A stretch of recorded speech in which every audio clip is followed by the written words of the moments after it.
Pangin Pagyan ng makanaw niya Suwan pamatin Kaling panaw Nagpapagyalit mo at suwan Nangayong naw salay ledet Suwan inremet Ilang may kanlong ni Freedom now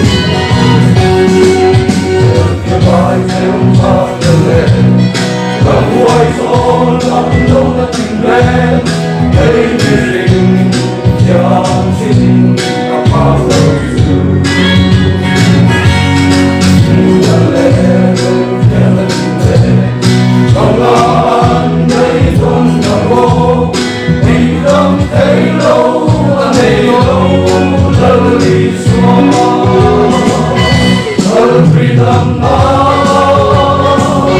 oh, and freedom that you hold in bread, at wabiang kahari.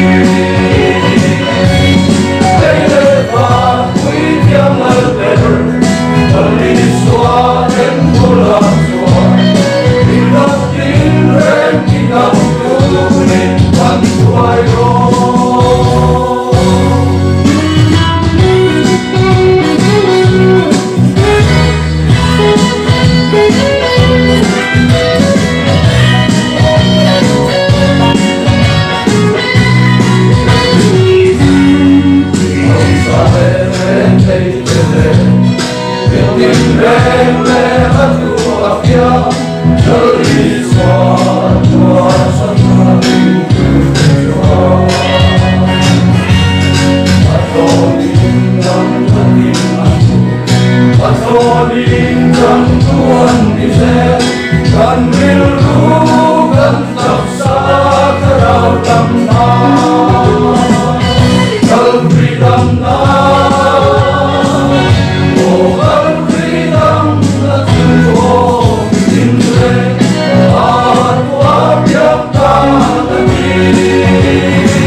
Freedom now,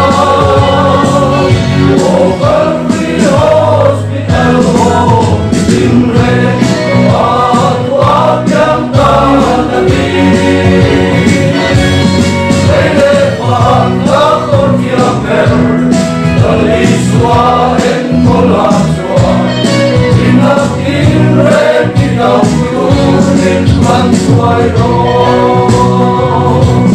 Tanril lukan